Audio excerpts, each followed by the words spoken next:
Hello students, आज हम exercise का प्रॉब्लम 1.11 डिस्कस करेंगे। क्वेश्चन है, a polythene piece is rubbed with wool. There are two materials, एक है पॉलीथीन और दूसरा है wool. Is found to have a negative charge of 3 × 10⁻⁷ coulombs. यानी पॉलीथीन पीस के ऊपर नेगेटिव चार्ज डेवलप हो रहा है। ओके तो दो सवाल पूछे हैं। First is estimate the number of electrons transferred from which to which. क्योंकि पॉलीथीन पे नेगेटिव चार्ज आ रहा है तो it is transferred from wool to polythene. और दूसरा सवाल है, is there a transfer of mass from wool to polythene. Obviously yes, क्योंकि इलेक्ट्रॉन्स ट्रांसफर होते हैं, इलेक्ट्रॉन्स का मास होता है और इसीलिए जब इलेक्ट्रॉन्स ट्रांसफर होंगे तो मास भी ट्रांसफर होगा। Let us do it one by one. सबसे पहले मैं इन्फॉर्मेशन जो दिया है उसको ब्रीफली यहाँ पे समराइज़ कर देता हूँ। तो लेट मी राइट डाउन पॉलीथीन फर्स्ट, और दूसरा था वूल। ठीक है, और वूल में से पॉलीथीन पे नेगेटिव चार्ज जा रहा है ना। Negative charge is going this way. तो polythene will basically become negatively charged and wool will become positively charge. और दोनों पे इक्वल और ऑपोजिट चार्ज आना चाहिए। That is something which we have discussed in our earlier classes.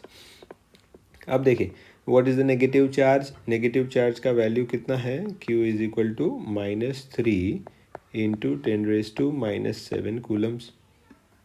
अब charge on a single electron कितना होता है, तो charge on a single electron is 1.6 × 10⁻⁻19 coulomb. और क्योंकि इलेक्ट्रॉन की बात है तो दैट इज ऑल्सो नेगेटिव। अब estimate the number of electrons. तो सबसे पहले पार्ट में हम क्या करेंगे, नंबर ऑफ इलेक्ट्रॉन्स ढूंढने के लिए क्वांटाइजेशन का प्रॉपर्टी यूज़ कर सकते हैं। क्वांटाइजेशन ऑफ चार्ज क्या बताता है कि the total charge transferred is equal to n times the fundamental charge, है ना। तो Q is the total charge transferred और n नंबर ऑफ इलेक्ट्रॉन्स है। तो इसमें अगर मैं n को सब्जेक्ट ऑफ द फॉर्मूला बनाऊँ तो n basically becomes the charge transferred upon charge of an electron. Charge transferred यहाँ पे कितना दिया है, if I just have consistent symbols, ये सिम्बल्स का थोड़ा कंसिस्टेंसी अगर रखूँ तो यहाँ पे मैं कैपिटल Q और यहाँ पे मैं स्मॉल a लिख देता हूँ। ठीक है, तो देखिए यहाँ पे this becomes -3 × 10⁻⁷ coulombs and this is divided by -1.6 × 10⁻⁻19।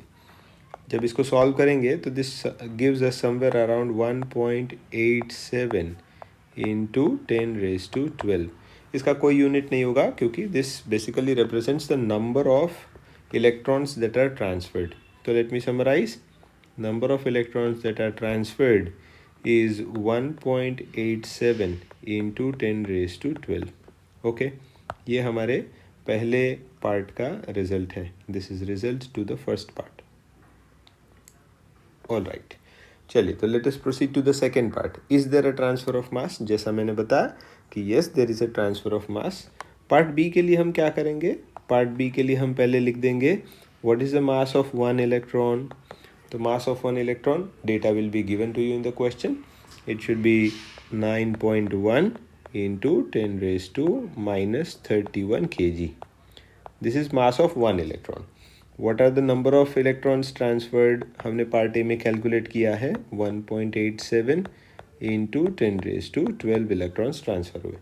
तो what should be the total mass transferred. Total mass is mass of one electron multiplied by the number of electrons. ये हमें कितना मास ट्रांसफर हुआ वो बता देगा। This is 9.1 × 10⁻31 into 1.87 into 10⁻12। जब इसे सॉल्व करेंगे ना तो will get somewhere around 1.7 into 10⁻18 kilograms. तो यहाँ पे हम क्या कहेंगे, what is the total mass that is transferred in this process. वो जो पॉलीथीन पे मास ट्रांसफ़र हुआ वो मास कितना ट्रांसफ़र हुआ, तो the mass transferred is 1.7 into 10⁻18 kilograms. This is the answer to the second question.